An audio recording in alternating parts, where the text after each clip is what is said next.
Hello everyone! Welcome back to Downtown Tailoring! In today's video, I'm going to show you how to make a tote bag that will be great for grocery stores and more. So let's go! If you like this video, please give it a like and subscribe.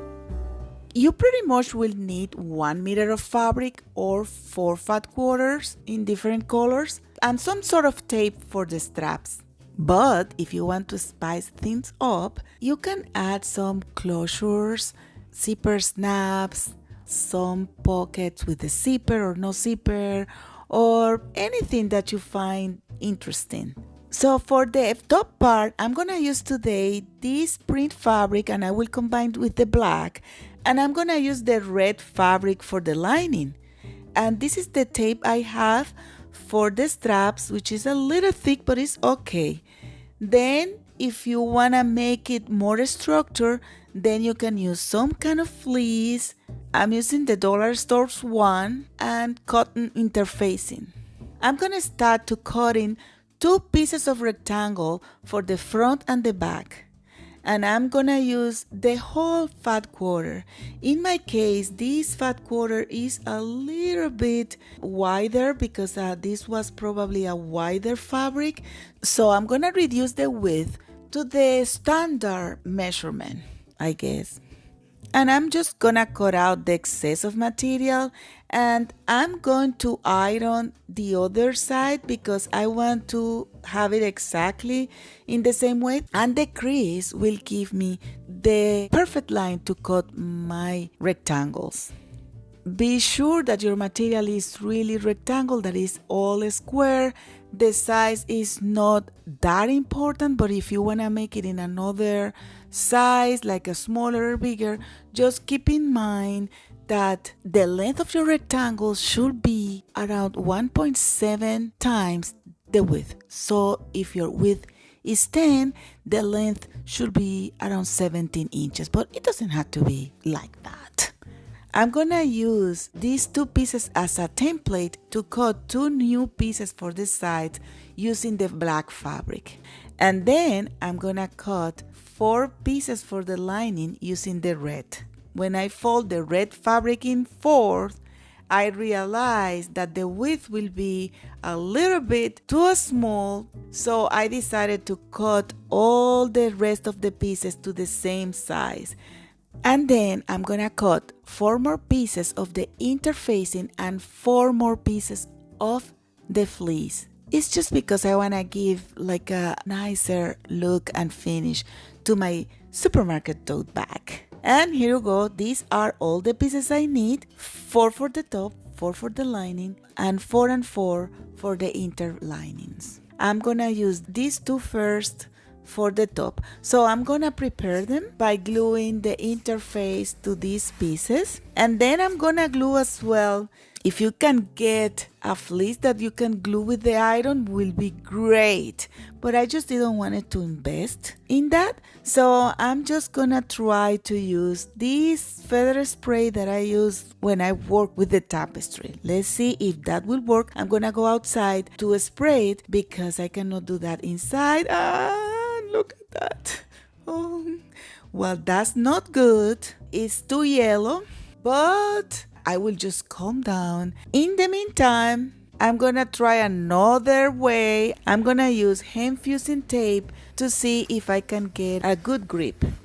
And I see that is okay, so I can use it. And if you wanna protect a little bit the fleece of the iron, you can use a small piece of cloth, or you can just turn to the other side. The linen really takes a lot of heat. So these are my pieces, and as you can see, they are very strong and nice. And let me just use my dry clean privilege to see if the yellow will disappear.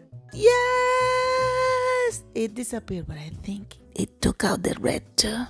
The red and khaki are the most difficult color for dry clean, but it's okay. I can use it, and I prepared this pocket. If you like to know how to do it, I can make another video showing you how to do this one. So I'm just gonna sew stitch the pocket on one of my pieces, and then Me just coming from a vacation, I'm still so relaxed that I can just take a little bit of time quilting these sides a little bit just for fun. It give me the period of the newspaper.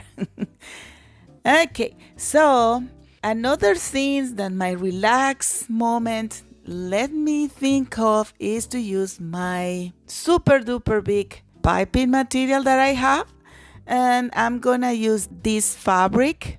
Usually I use the fabric on bias to do those, but today for my first time in my life I'm gonna use it straight to see what happened. And here you go, they look really good, those pieces I really like. And now I'm just gonna sew my four pieces together like I'm making a kind of cube or something like that. I always like to pin them while I have them all together on the table. That way I don't get confused. Otherwise, for sure that I will misplace one piece or another. So I have all my pieces pinned and I just have to sew them all these four pieces together. And I have, like as I said, like a kind of tube, and I'm gonna make sure that at the bottom I will pin the two sides together, and then I'm gonna sew all the way around.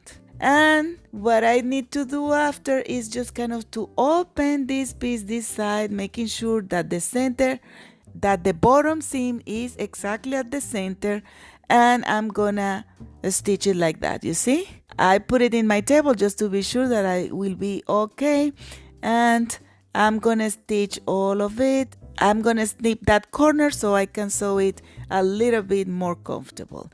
And then before cutting the excess of material, I check that is all okay just in case. And my next step is to cut one piece of strap around 20 to 22 inches long. And still in my good mood, I'm going to take the excess of material that I had before to just make my straps look even better. I fold them and iron, and then I sew them to my original strap. I'm gonna finish the end of the strap by burning them. That way they don't get broken so easily. My next step is to sew the four rectangles of the lining. We are not going to sew at this time the bottom part, just the four rectangles together to sew the lining in an easier way. And I'm going to sew my straps. When you sew the straps, just make sure to sew it several times, and as well that they are in the same place and with the same length. And then you are going to sew the lining all around the top part. And because this is so much material, it's a good idea to make an stay stitch. That way we can hide the lining, which is in another color, much easier. And then for sewing the bottom part, I'm gonna open one of the sides I closed before. You could have just leave it open a little bit, but I don't know, probably it's easier for me. Then I'm gonna pull from it the inside. I pin what will be the front, that way I don't get confused. And I'm gonna do the same I did at the back, sewing first the bottom part and then sewing the corners, cut it. And it's a good idea to stitch together the seam allowance in the bottom part of the purses.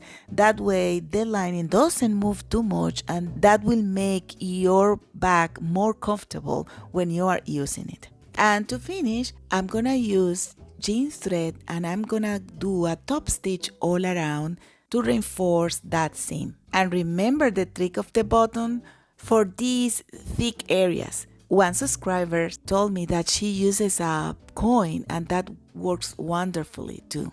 If you haven't seen the trick, I'm gonna link the video so you can take a look at it. I'm gonna sew a snap for closure just in case I wanna use this bag for something else more than groceries. You can add a zipper too, although it will require more effort than just that snap.